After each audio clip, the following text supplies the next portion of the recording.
Viewers all over the world, this is African Woman Open Talk Show, your platform that is here to talk about issues affecting an African woman. And it doesn't matter where this African woman is at. You can be in Africa, you can be outside Africa. Issues are affecting an African woman in every corner of the world. And we're in this month of March, and we are talking about women, because it's a special month about women. And today especially, we have, your co-host, Girl Masterlin, together with our main host, Mama PT. You're most welcome. You're looking beautiful. Thank you so much. I bless God for this day. And being a woman just makes me feel good, you know? Yes. So viewers, get ready for this. You know, just remember the main reason why we are here, because this is where your voice matters. Yeah. As my daughter has said, it's a season and a time for women to arise and shine. Very true. We are here to push you to know that those issues you've been going through, you're not alone. All of us who at least somewhere, we've also gone through some of your issues.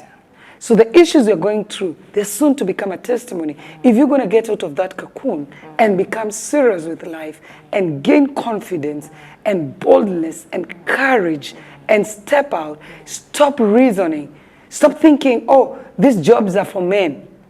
This profession is not for me. Yeah. No, you can be anything you want to be. I've never seen a subject that is written only engineering for men. And if there is one, please, hey, show me that professor. Show me that university, because they need deliverance. Very true. You can be in the same class with engineers. You can be in the same class with pilots. You can be a prophet. You can be an apostle. By the way, the first apostle was a woman. People fight it, but it's the fact and it's the truth. So today, we are joined in by a chemical engineer. Oh, yes. As beautiful and as young she is. You know, long time ago when I was growing up, they used to say those jobs are for ugly women. Yeah.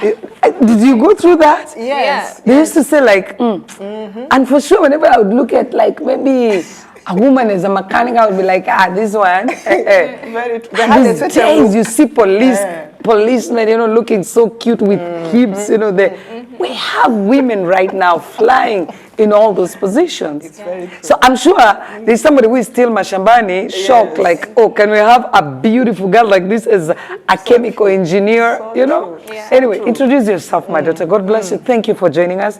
We are pleased and we are very humbled and honored. We do not take it for granted, because we know you're working and you're a busy woman. Just to make, you know, a few minutes to come and encourage an African woman like you to rise up, we do not take it for granted. This is African Woman Open Talk Show for you. Yeah. Thank you so much, Mama. I'm excited to be here. Hi, everyone. My name is Evelyn John, and I'm a chemical engineer. Well, just as Mama said, as I embarked this journey, when I said I'm becoming an engineer, I remember one person told me, your hands will be worn out. You'll get old. And you know, in Africa, we are taught your hands need to be soft for your husband. Eh? Yeah. Okay, that's a topic for another day. Sorry to cut you short. Continue. Yeah. So it was very hard for me, but then I was like, hey, what boys do, girls can do better. And I guess that was my motivation, and that was ringing behind my head that I can make it, I can do it. That being your motivation, it came, you say you were motivated by actually whenever people would tell you such things, you turn it into a motivation. I love that. Because most women, they would have said, oh, okay, then I won't be married, or my hands will be hard, they ran. But for you, you looked at it like something to give you a drive, you know, to go into actually being a chemical engineer. But what gave you the confidence? Because remember, you're coming from kindergarten, primary school, secondary school, where we start discussing, so what are you going to be? How, you know, like here in Tanzania, you go all the way to high school, to Form 5 and Form 6, you start discussing. What gave you confidence to say, I'll step up there, I know it's hard, but I can make it? So, first of all, confidence. What is confidence? Yeah. Confidence is a skill. Yeah. So how do you build up a skill? It's through repetition. You have to do it over and over and over again. Wow. No matter whether you fail, the obstacles, the difficulties, or the odds that are coming your ways, you just have to keep on doing and keep on pushing. That's how you get your confidence. So growing up, I first wanted to become a mechanical engineer. Wow. Yeah. So my uncle... It's never too late. Oh, I do mechanical jobs as well, yeah. So my uncle was sorting out the engine from bolt to bolt, nuts to nuts. Then I said, I want to do that when I grow up. Then he said, but your hands will be dirty. Then I said, I'll take a shower. That was back in Moshi, and it was my grandfather's car. Wow. Yeah. Then growing up again, I said I wanted to become a pilot. I just loved flying. And I believe that, you know, flying, you'll get anywhere that you want to. But then I was like, no, maybe flying is too boring, staying in that cockpit. Then technology changes day by day, being a co-pilot, you know, I said no. So I wanted something interesting. Then I had a funny teacher. She used to say that we are all stupid Africans because we believe in witchcraft. Because witchcraft it's chemistry. Yeah. So the way they mix things in the bowl, and you see that's just chemistry. Once you mix different chemicals and you're all consumed in that lie that it's witchcraft, while in real sense it's science. Yeah. So I was like, oh, maybe I can get that in chemical engineering. Wow. But again, I was like, okay, what's so important with chemical engineering? I came to realize it's broad. I can divert into many things being a chemical engineer. I can go to marine technology, I can go to pharmaceutical technology, I can go to environmental. So it wasn't limiting me to stick into one profession, but I can go into different directions. Wow. So that's why I opted for chemical engineering. Wow, that's too powerful. I really admire you. And I believe you can still be a pilot. You can still do pilots because, I mean, you can become a pilot because it's something you can do free time. And then one day, after you've made all the chemicals here and stuff, you'll buy your own jet and you can, you know, be just moving from one area to the other. No, I'm really encouraged to see such a young woman like you know, being a chemical engineer and as a woman. How many were you in your class in the university when you're studying? You've studied up to what level? I've done my master's. Wow. Yeah. So how many were you in that, like that class of, let's start with the first class, the first degree. How many were you as ladies? We were 6 ladies. Only 6 ladies. 6 ladies. And when doing masters? Masters, we were 5 ladies. We were 5. Wow. Yeah. Out of how many men? Out of how many? Not class, but gender. Let's look at the other side. They had how many? In my master's class, Yeah, in the master's class. there were 6 boys And you were 5 girls. and 5 girls. I'm really excited, and why I'm asking you this, it's because it shows that more and more women are being enlightened, and now they're knowing that, you know, I can be anything I want to be. So it's no longer where you go to a class of, you know, like engineers like them, and you find like only 1 girl or 2 girls out of 10 people, you know, and the rest are guys. So really, it's kudos. Like really, it's very encouraging to all the ladies who are there. What would you tell them about being transformed from just thinking you need to do jobs of nails, you know, nail polish and stuff? What would you tell them? Okay. So I would tell all the ladies, it doesn't matter where you grew up from, but there is that shadow belief inside you. So the minute that you accept to get out of that shadow belief and you become conscious of it, you can do each and anything that you want to. Once you keep on telling yourself you're not enough, you cannot do this, you're not going to be a great engineer, you're not going to be a good pilot. That's just a belief in you. And immediately that you become conscious that it's just a belief. You can do anything and everything that you want to do. Wow.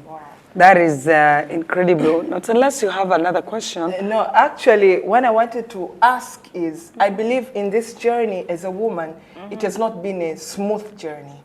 And I wanted you to highlight to us areas that you really faced or you really felt like, man, I wanted to do this, but from the look of things, I feel like, let me just give up as a woman. But again, because of, let us take a short break, and maybe, Mama, if there is something that you can say before we go to the break and come back so that we can continue. Thank you, viewers, for being connected with us at this hour, at this moment. You know, you excite us and you're the ones who make us keep doing this. But I want to tell a woman who is out there, as I said when we come back in this series, I'm going to be speaking about Naomi and Ruth. In life, you have to take what I call risk. I call risk. And I'm not speaking of risk as the word risk, but it's the R-I-S-K. If you want to go far, you need to take responsibility, you know, of what you have decided to do. You have decided you want to become an engineer. You had to take that responsibility. Yeah. Not when you're in the middle of it, you say, hey, it is too hard. This is for men. You had to know, no, I'm taking responsibility and I'm going to go all the way with it. Yes. And even when you start working already as an engineer, you know, I'm responsible of this. I did not go to school to just study to come and look beautiful. I have to take up the responsibilities. Second, if you want to go far in whatever you choose to do as a woman, you need to take initiative. Don't just sit there and wait for things to happen for you. Take the initiative, take the move, and be different from all the rest. Not forgetting, you had to sacrifice. How many years? 4 years bachelor's, 3 years master's. Well, we do masters for 2 years. 3 years masters. It's a sacrifice. Yeah. So you have to sacrifice. When you make a decision, you get into the responsibilities. You become initiative. You take the initiative, and then you have to sacrifice time. Sacrifice yourself to be called names, but you'll keep on moving. You had to sacrifice for some times because with your jobs, I don't know, you can, whether at this point or maybe juniors or I don't know what levels, sometimes you're not allowed to have, you know, nail polish or long nails because they could interfere with the chemicals sometimes when you're mixing them, and when you're doing this, all the time you have to hold your hair. You know, I've seen you wearing hats, you know, it's a sacrifice, isn't it? Do you have gears you wear as an engineer? Boots, reflectors, earplugs, goggles. You see, that's why I couldn't sacrifice to be an engineer, because I love my high heels. I want to wear my high heels. Exactly. So also before you copy and paste, because women, we are very good in that, think through. Are you ready to sacrifice your beauty? Trust me, and we'll be showing you some of the clips of her being at work. You would see her with gumboots. I was even trying to think who is who now in this clip, because I don't even know who is who, you know. You cover yourself. And imagine you're still hunting to be married. And maybe you're supposed to meet your Mr. Right in the midst of your job. So that means you've sacrificed your career first, and then all these things, they fall into place. Yeah. Wow. Don't go to a job just like that. Knowledge is key. She has said she started all the way to masters and all that. So I call it risk. So take responsibilities, initiative, sacrifice, knowledge is key. You have to take knowledge because knowledge will open doors. So don't say, I want to be a woman pilot. Huh? But you're not ready to put things down. You go start flying there with men, they shout at you because they went before us. They will teach you, they will train you, you know. You have to gain knowledge. Fine, I'm called as a prophet. Yes. But I'm not just going to sit and say, I know how to prophesy. Because to see, I don't need to go to a school, by the way. To hear from God, I don't need to go to any school. I just need to host Holy Spirit inside me and you do this. But how do you deal with people? You need wisdom. So, these are things you need to look at. Don't just wake up and say, I want to be. Just know what to do after you have decided, I want to be. Woman out there, I know you can make it. I know you can take this risk, and you can become somebody instead of nobody. And you can be somewhere instead of being nowhere. A time has come, women, to be told, you're going nowhere. No. Please match with me as we say, we are going somewhere. This is African Woman Open Talk Show. We are coming right back to you. Please make sure you subscribe, share, like, comment. We love you. Viewers all over the world, thank you for staying connected. We are right back. And we're still having Aika, who is going to be telling us the challenges that she went through. And I believe you were asking her a question. And let's just hear and be encouraged. Just remember, we are here to empower you. You've seen her clips in her uniform. Gosh, it must be, I would say, a bit suffering in this heat, and you have to dress up like that. But you've become comfortable with it, eh? Yeah. So I believe that's your number one challenge, or it's no longer a challenge. You look at it like it's a blessing. No, it's not a challenge. It's a blessing. Okay. So my challenges. The greatest challenge that I've had, it's I meet somebody, an elderly person, then I do the work. Then that actually used to be back in the days. Then they tell me that she can't do this, and I'll be like, why? Just stay there and watch. And I'll be like, why? Because I'm a woman. Wow. You see? Then I'll be like, no, I have to do it. I'm here, and I'm going to do it. Then once I get the job done, you'd get they'd say that I'm Madam Know-it-all. Or Miss Know-it-all. So you get a tag again on your name. And the shocking thing, that comes even from other women who are elderly than you. Because I've seen that. That sometimes I can be in the midst of, really like people who have been there in the ministry for a long time or in the business. Then I say something, then it's like, you're saying like, she knows everything. And I'm like, no, I just feel, so it must be a serious challenge out there. Yeah. And what I'm trying to wonder is the challenge that you're facing from these women. By the way, what is the gender gap in the industry? Because I would expect you guys, I think you're very few, and as women, you have to be supporting each other. What's the gender gap in there? The gender gap is very big. It's 80% men, 20% women. So that's the gender gap. Wow. But it's not because that's what your office or, that they've decided. It's only that you have few women, do in that profession, yeah? Yeah. And it's not that our office or the company I work for, they've decided. We even have an inclusion policy. We actually need more women to come work for us. Yeah. But the thing is that the women out there, they're very little, they're very scarce. So we're still looking and urging more women or young ladies to take the STEM journey, which is science, technology, engineering, and mathematics.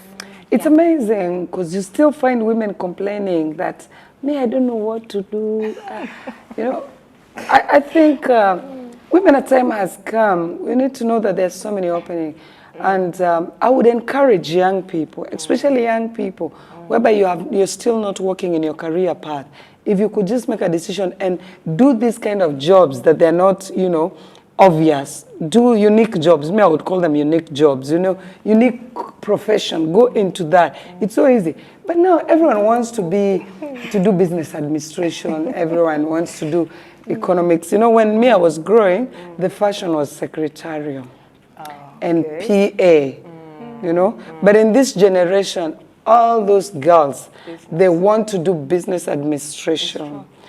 It becomes difficult to get a job because they will pick the best of the best. Exactly. But if you have your brains and you can do this, it's amazing. I have one of my daughters, my spiritual daughter. She's coming from. She's going to be here soon. I think this year. She's doing a chemical science or something. There's something she's doing with sciences.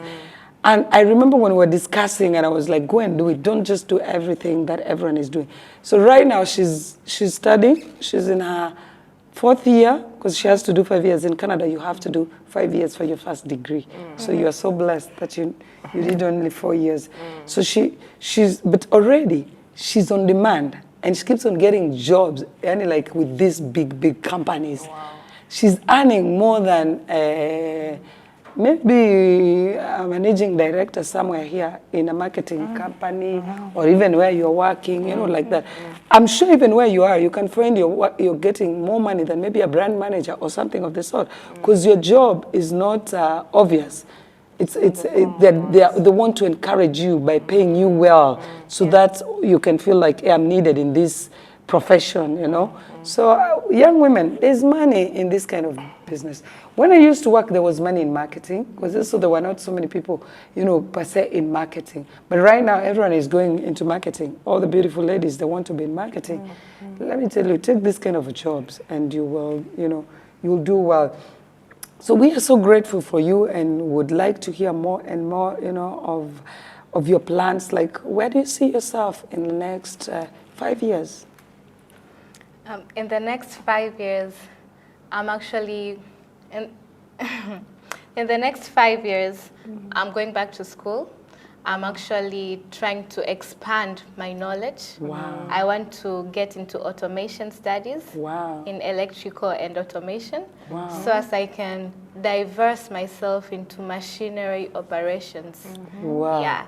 So does one need to be an A student to join this kind of, you know, profession, or you just need to be smart?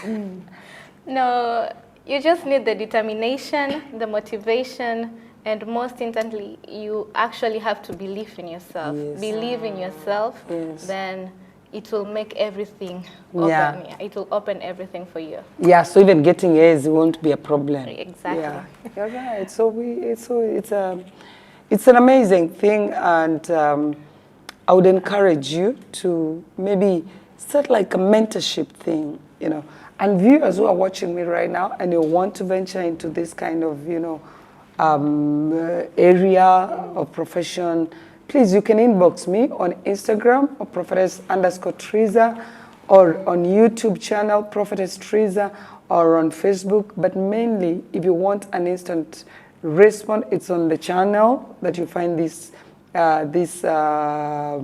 African Woman Open Talk Show, or Instagram, and I will respond to you. I can connect you with Aika, and Aika will be willing to mentor you and to just to build your courage. Because remember, in the last episode, I said one of the things you need to gain confidence, you need a mentor. You need to be mentored. So Aika, as much as she's also an engineer, I'm also her mentor in other ways.